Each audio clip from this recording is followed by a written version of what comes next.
Madame, mademoiselle, monsieur, bienvenue à Metro News. Voici les principaux titres qui seront développés aujourd'hui. L'opération baptisée Dénicher bandits s'est poursuivie pendant le week-end en plaine. De nombreux présumés bandits ont été abattus par la police.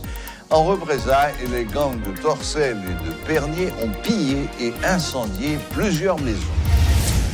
Des compagnies de transport annoncent la suspension temporaire de leurs services en raison du climat d'insécurité qui règne dans le pays. Des transporteurs dominicains ont également pris la décision de ne plus se rendre en Haïti. Poursuite du dialogue durant le week-end entre le Premier ministre Ariel Henry et les tenants de l'accord de Montana. Un calendrier de discussion a été élaboré lors de cette deuxième rencontre.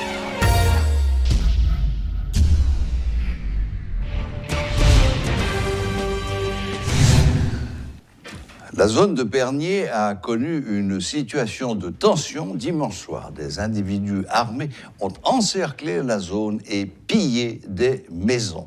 Selon des témoins, ces malfrats faisaient partie du gang dirigé par Vitellum Innocent et étaient sur leur pied de guerre. Une bonne partie de la zone a été bouclée de Pernier 47 jusqu'à Fatima, affirment des riverains. Des entreprises ont subi des scènes de pillage avant d'être incendiées. C'est le cas à Pernier 48, 50 et 60, entre autres. Il faut souligner que la police a mené des opérations pendant tout le week-end. Au moins une dizaine de présumés bandits ont été tués. Le Premier ministre Ariel Henry a rencontré au cours du week-end dernier les tenants de l'accord de Montana. Un calendrier de discussion a été élaboré pendant cette rencontre qui a duré 2 heures, selon Ted Syndic, le porte-parole de Montana. Ted Syndic dit rester attaché à la réappropriation d'éventuelles élections par les Haïtiens et à un collectif présidentiel.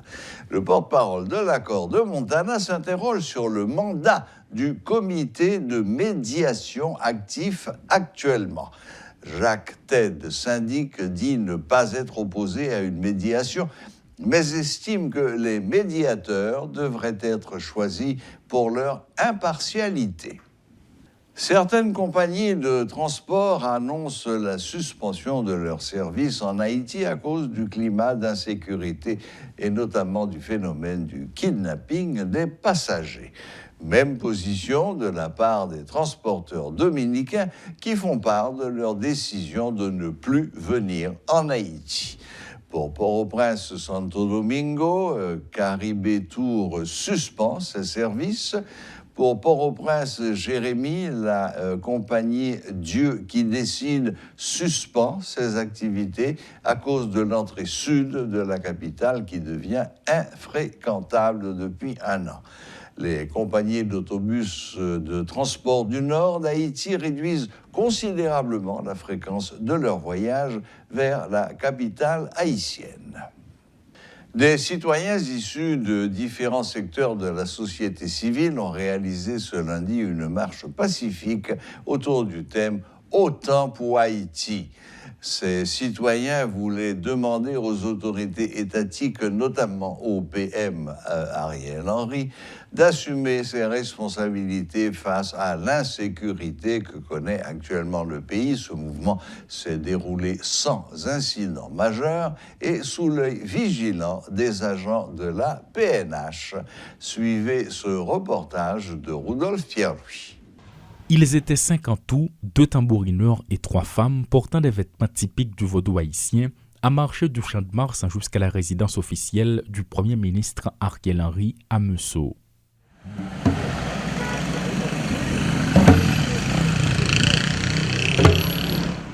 Munis de pancartes qui mentionnent « Autant pour Haïti », ces 5 citoyens ont dit vouloir s'engager dans la lutte contre le chaos imminent qui menace le pays. S'avançant pieds nus, ils ont poursuivi leur objectif sans se préoccuper des regards ou du soleil de plomb.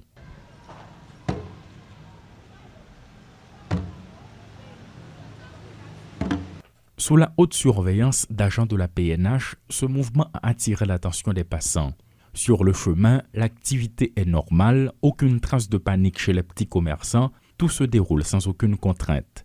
Parvenu à Meusseau, un dispositif de sécurité est constaté devant l'entrée de la résidence, mais rien qui puisse empêcher les protestataires d'exprimer leur message. Autant pour Haïti, qui ça qui a passé Haïti comme ça? Qui ça qui a passé premier peuple noir libéré?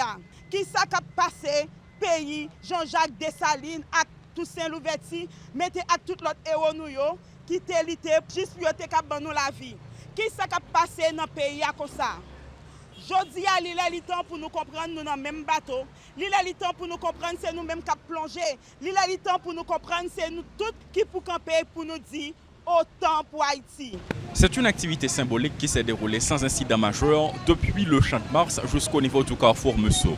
Le thème c'est bien autant pour Haïti, une façon pour les organisateurs de demander aux autorités étatiques d'assumer leurs responsabilités en vue de changer la donne.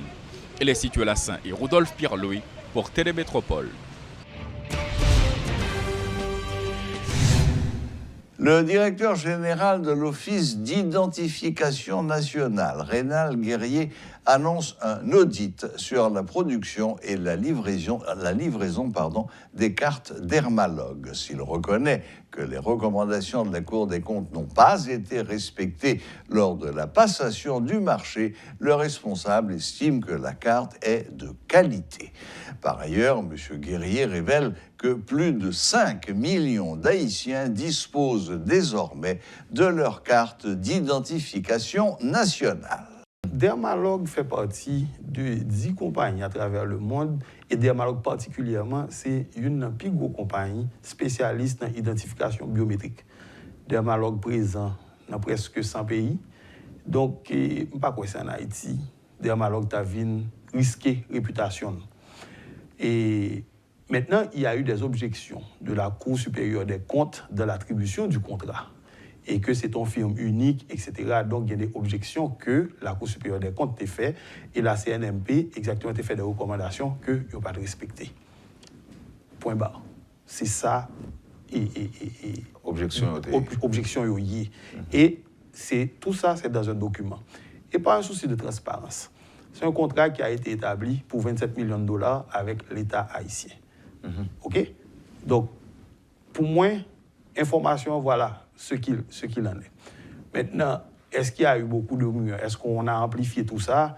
Est-ce que ça ne devait pas être respecté? Je pense qu'on a péché dans la mesure où on n'a pas respecté les recommandations de la Cour supérieure des comptes et de la CNMP. Et c'est pour ça que, justement, nous commanditons un audit qui pourrait le faire sous aspect de production et de livraison de cartes. Parce que, oui, le contrat n'a pas respecté, dans le processus, on n'a pas respecté certaines recommandations. Maintenant, est-ce que le produit est de qualité? Oui, le produit est de qualité. Maintenant, on va regarder qu'est-ce qui ne marche pas. Est-ce qu'il y a des procédures d'attribution des cartes qui ne marchent pas? Est-ce qu'il y a possibilité pour qu'on gagne plusieurs cartes? Moi, je pense que c'est ça qui est important dans la mesure où carte ça a un enjeu électoral. Mais moi-même, surtout, je voulais mettre l'accent sur l'enjeu d'identification de chaque Haïtien. Parce que là où pas arriver à identifier moun yo, ou pas qu'à résoudre un paquet d'autres problèmes tels que l'insécurité. Parce que là où un individu en face, il faut qu'on ait qu'un individu, ça, c'est Wendell Théodore, et que empreinte li et reconnaissance faciale, Iris li dit que c'est Wendell Théodore.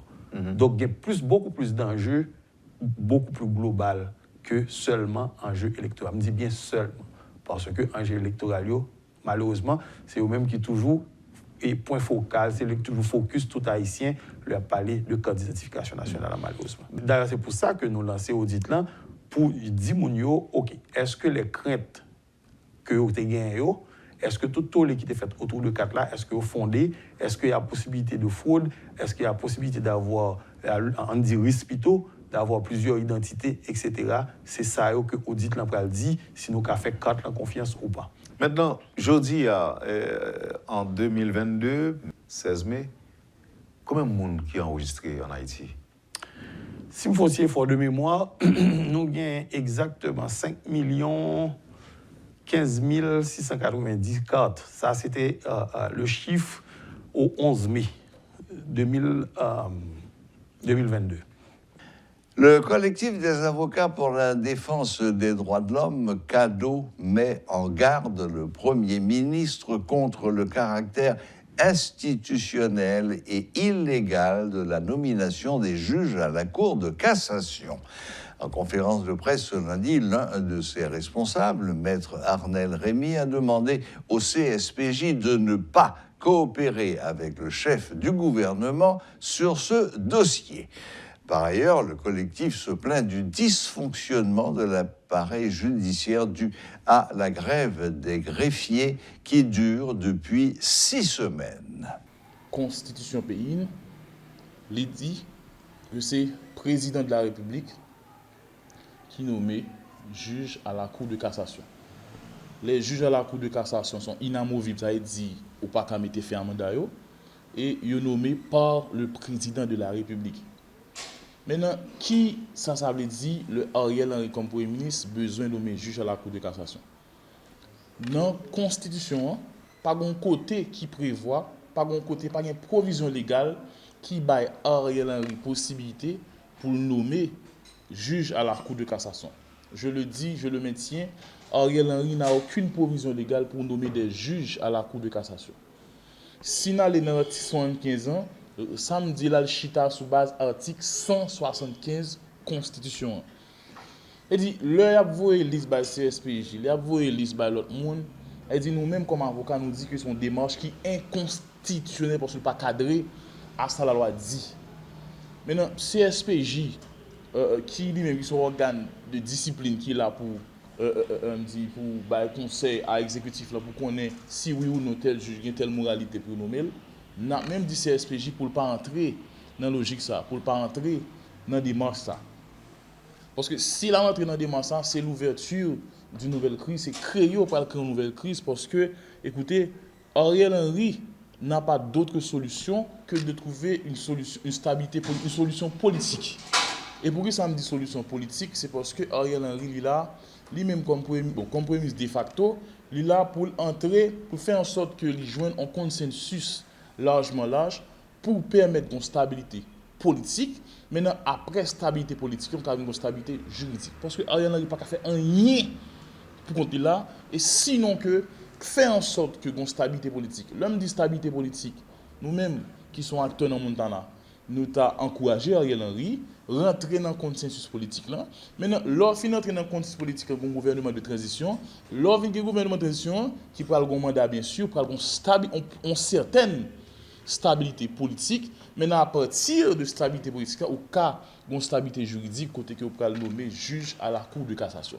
Mais tout autant que Ariel Henry là, on a dit que nous avons conseillé, bon, nous avons même conseillé Ariel Henry, conseillé pour le rétracter sous question nommer des juges à la Cour de cassation.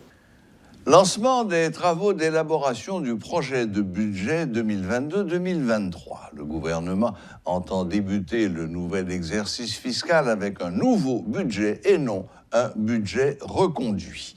Cette nouvelle loi de finances devra permettre au gouvernement de mobiliser des recettes, selon le ministre de l'Économie et des Finances, Michel-Patrick Boisvert. Il dit souhaiter que le climat politique et social du pays permette l'élaboration de ce document. La lutte contre l'insécurité et le renforcement de la police nationale, le relèvement et la reconstruction du Grand Sud, l'amélioration de l'accès à l'éducation et à la santé seront parmi les priorités du gouvernement durant le nouvel exercice fiscal. Ça fait déjà quelque temps depuis qu'on ne fait que reconduire des budgets. Donc, pour l'exercice qui s'en vient, des engagements fermes sont pris pour que, au 1er octobre 2022, l'on ait un budget pour l'exercice 2022-2023. Donc là, on a fait esquisser ce que va être le processus. N'empêche qu'il y a des aspects qui ne sont pas évoqués dans tout ce qui est dit jusque-là. Et l'engagement est pris pour avoir le budget au 1er octobre. On est conscient que la reconduction de budget pose problème dans la mesure où la réalité d'un budget qui est reconduit ne tient pas compte de la réalité du nouvel exercice. Donc c'est pour nous un défi que nous nous attelons à relever. Comme aspect non couvert ou non évoqué jusque-là, c'est l'aspect participatif du budget. Quand un budget est adopté en fin d'exercice, comme c'est le cas présentement, donc ça laisse peu de marge, peu de latitude dans la préparation du budget de respecter certains des aspects, particulièrement l'aspect participatif. Un des engagements forts qui va être pris dans le cadre de la préparation de ce budget, c'est le respect de l'aspect participatif, c'est-à-dire l'ensemble des parties prenantes, l'ensemble des couches de la population ayant à revoir avec le budget va être appelé pour contribuer à enrichir le document. Qu'il s'agisse de la société civile, des représentants des associations patronales, des représentants, je dirais, de certains autres groupes de la société qui ont un intérêt dans le budget. Tout ce beau monde va être contacté dans le cadre de la préparation du budget 2022-2023 et en nous engageant sur la préparation du budget 2022-2023 aujourd'hui, nous allons faire en sorte, même avec l'accumulation de retard, respecter les différents aspects, respecter les différents points qui ne sont pas respectés quand les budgets sont reconduits. Voilà, la boucle est bouclée. Merci de nous rester fidèles. Très bonne semaine à toutes et à tous et à la prochaine, même heure, même chaîne.